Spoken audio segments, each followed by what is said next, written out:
Welcome back to I Accidentally Married a Filipina. My name is Rob, but this is not my story, and I have a treat for you today.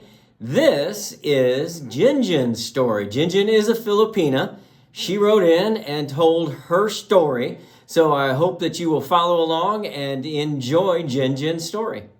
Hello, my name Gingin. I live in San Miguel in province of Iloilo near the Aganan River Dam. Aganan Dam is agricultural dam that irrigates most the rice fields in our province. My father worked on family rice farm his whole life and took over from his father at the age 28 and then married my mother and they had my brother Jesse then I was born. 10 years later, my mom became pregnant with twin boys. These were too many mouths to feed, so my dad applied at the Pepsi bottling plant and worked overnight as janitor, mopping floors and empty trash cans to prepare for day shift. He would come home and sleep until noon and then wake up to prepare farm for me and Jesse to come home from school and then work in the field until supper time. Me and Jesse start school together in the same year and we do well working on family rice farm and we graduated senior high school. I was allowed to go to college to be an LPN nurse at Iloilo College because Jesse also became janitor overnight with our dad at Pepsi plant. I am a good student and make friends easily. I enjoy staying at the boarding house with my classmates during the week but always take bus home on weekends. It was only about 15-minute ride and with my father and brother at work, there was money for bus fare. Gingin had been home for the weekend and was on her way to catch the bus back to Iloilo and college, and Jessie spotted Gingin and walked with her to the bus terminal. They caught up about their past week, and Gingin told Jessie that she had qualified for an internship at a pretty big clinic near the hospital in Iloilo. Jessie said he was proud of her and pulled out 500 pesos from his pocket and held it out for Gingin for her next week's food, and as she went to accept it, he snatched it back and sternly asked, "Are there any boys sniffing around my sister?" She snatched the money from his hand and very seriously said, "Of course not." He said, "Good, because all boys are only after one thing, and they better not be after yours." She smiled and hugged her older brother and was grateful for the support, but as she boarded the bus bound for Iloilo, she knew that indeed there was someone waiting for her to return. Gingin hated lying to her brother, but she wasn't really lying. A boy was not courting her yet, but she would be trying very hard to let him know she was interested, and to Jesse, that would crush his angelic view of his little sister.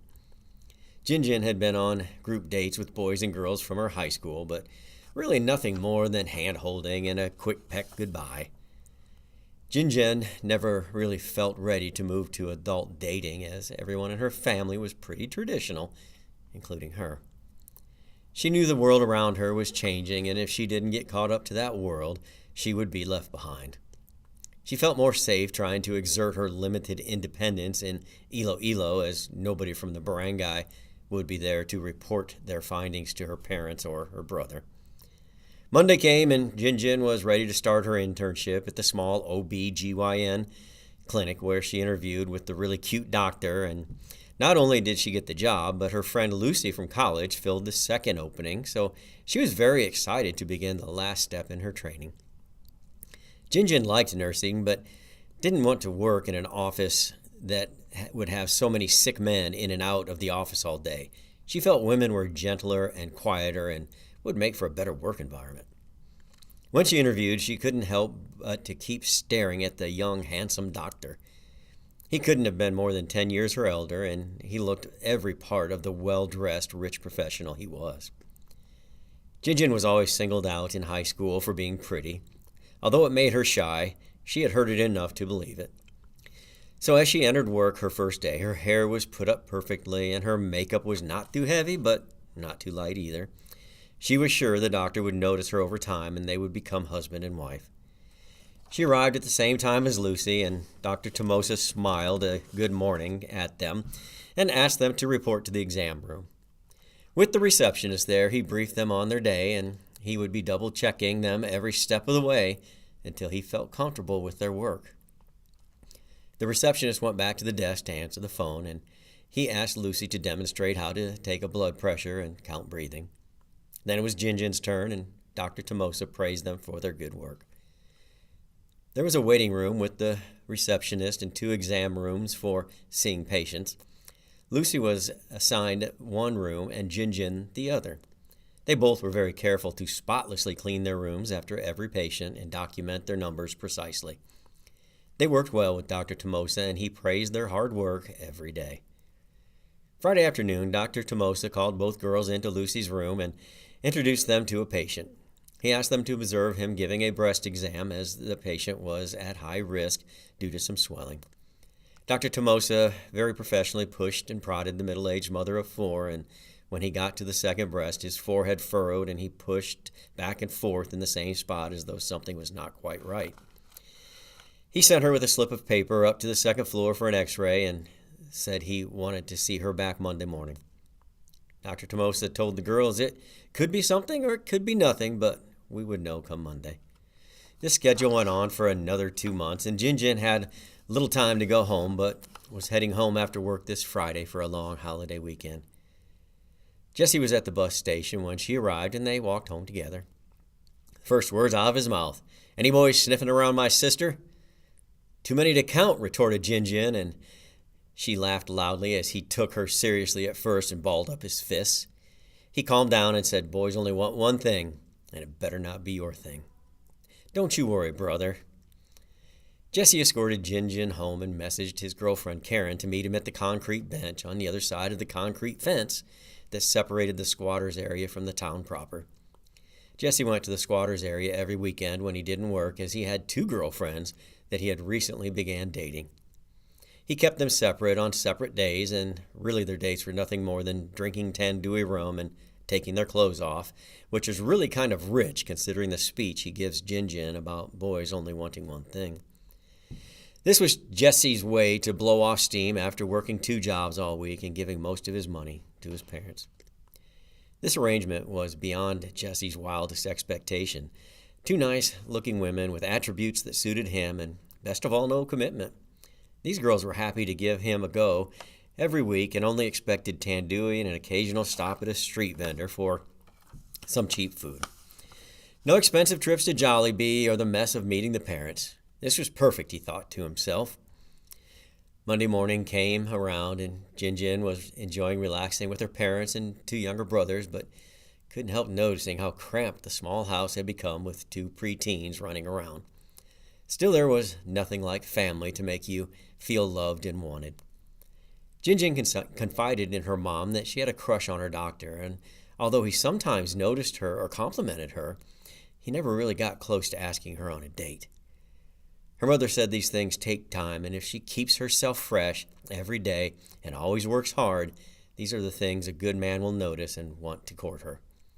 Gingin hoped her mother was right, but she would have to step a little more out of her traditional Filipina comfort zone if she was to attract such a handsome professional man.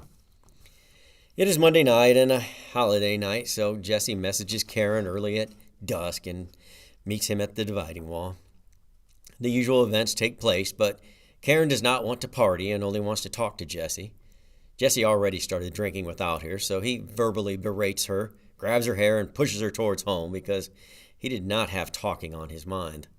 Karen tears up and protests, but Jessie is feeling his oats because he's going to just call his other girlfriend Kimmy because she will be more obliging, and he shouts at her to go. Karen sobs, but she leaves. He has another drink alone until Kimmy comes around the corner. Jessie gets rough with Kimmy, and Kimmy cries out for Jessie to stop, and he won't listen. Just then, Jessie feels a warm sensation on the back of his head, and he sees stars. He grabs the back of his head and pulls his hand to his face and sees his hand covered in blood. He spins around and sees an older Filipino man holding an empty beer bottle and taking another swing. Jessie's reflexes were hampered by the alcohol, so the Filipino hit his mark.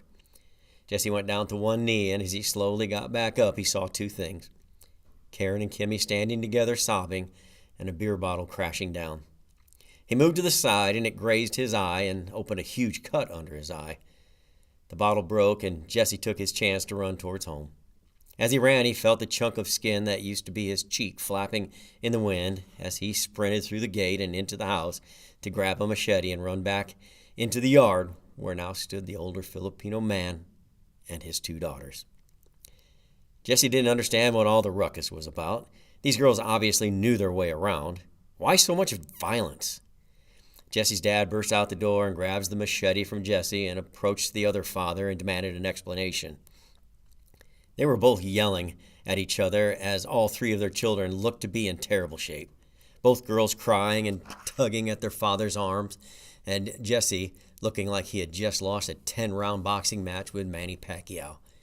"Your son has been defiling both of my daughters," screamed the girl's father as a large group of neighbors descended on the disturbance.